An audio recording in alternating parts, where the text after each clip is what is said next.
La chronique bourse, la quotidienne Zone Bourse, Anthony Bondin. Salut à toutes et à tous et bienvenue dans ce point de marché Zone Bourse du vendredi 3 janvier 2025. Il est titré ce matin, quand le marché est frileux, il achète du pétrole et de l'énergie. Alors non, ce n'est pas le titre d'un proverbe texan, mais ça pourrait le faire quand même. Bon, il faut bien l'avouer, j'aurais dû pousser mes vacances jusqu'au 6 janvier parce qu'il ne se passe rien cette semaine. Tellement rien que même Joe Biden redevient audible, c'est dire. Je vais quand même m'employer à vous divertir de façon informative, en tout cas je vais essayer en vous expliquant 2 ou 3 choses sur la façon dont les marchés financiers ont conduit leur première séance boursière de la nouvelle année. L'Europe a donc démarré son année boursière 2025 dans le vert, malgré une méforme manifeste du marché américain qui a mal digéré la bamboche de la Saint-Sylvestre apparemment. Du coup c'est plutôt commode parce qu'on peut enfin écrire que les bourses européennes surperforment Wall Street, en tout cas sur une séance. Que contenait donc le premier caddie 2025 de l'investisseur moyen du vieux continent ? Eh bien, un jerrycan de pétrole, une boîte de piles, une maquette d'A320 et un médicament pour maigrir. De façon plus professionnelle, les financiers ont donc acheté les entreprises exposées au pétrole et à l'énergie après le regain de tension sur les cours de l'or noir et du gaz.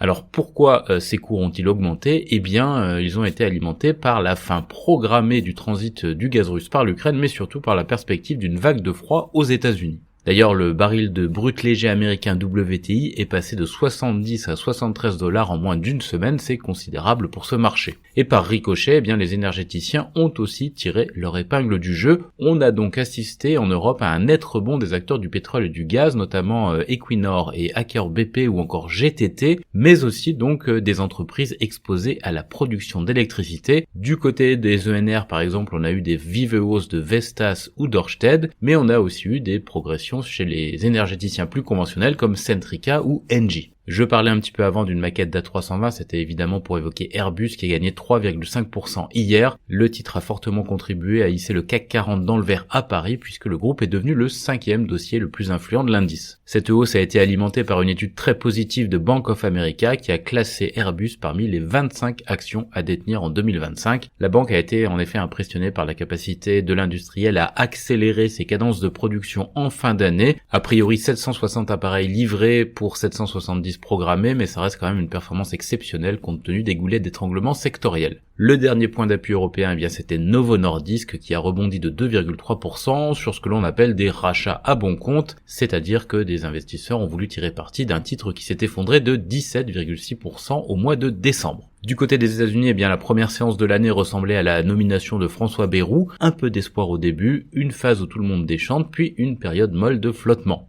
Bilan des courses, des baisses de 0,2 à 0,3% pour les 3 indices principaux. Le Nasdaq aurait quand même pu finir dans le vert grâce au sursaut de Nvidia, mais c'était compté sans la gamelle de 6% de Tesla dont les ventes mondiales étaient à la fois légèrement inférieures aux attentes et en baisse pour la première fois en 10 ans. Cette situation rend évidemment plus difficile à justifier un PER 2025 de 125 fois pour Tesla, c'est-à-dire approximativement 30 fois celui de Renault. Mais bon, le conseiller à la présidence des États-Unis n'est pas à la tête de Renault. Pour le reste de la cote, eh bien rien de très original. Les investisseurs américains ont fait comme leurs petits camarades européens. Ils se sont rués sur les actions pétrolières et sur les producteurs d'électricité comme Vistra ou Constellation Energy. Ils ont même poussé le vice jusqu'à parier sur des valeurs du solaire comme First Solar ou Enphase, qui sont pourtant notoirement peu Trump compatibles. Reste qu'avec cette petite baisse inaugurale, Wall Street enchaîne une 5e séance consécutive dans le rouge, ce qui est suffisamment rare pour être souligné.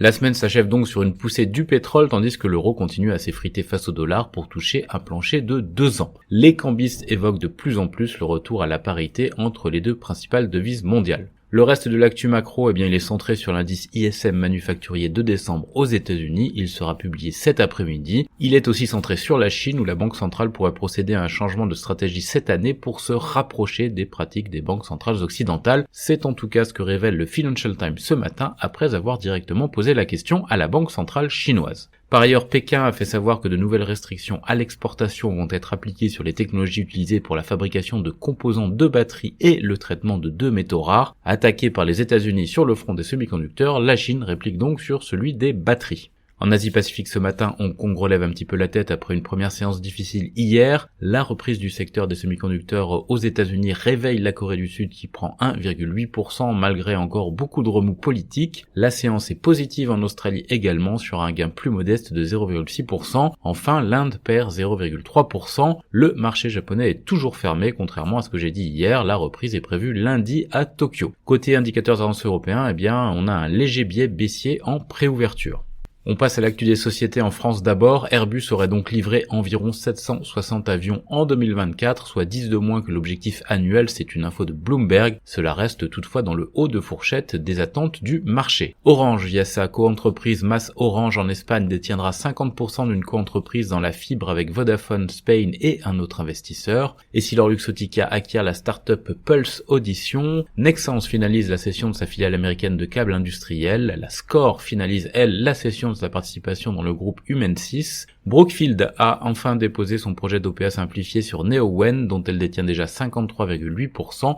L'OPA est libellé comme prévu à 39,85 € l'action. Calray a reçu une offre informelle pour sa division DAP, mais a besoin d'autres sources de financement dans un avenir proche. McPhee a expliqué que l'incendie qui a frappé un dépôt de bus près de Belfort n'a pas endommagé ses installations voisines, et l'OL, en l'occurrence Eagle Football, a transféré Gift Orban à Hoffenheim pour 9 millions d'euros plus bonus et intéressement à un futur transfert.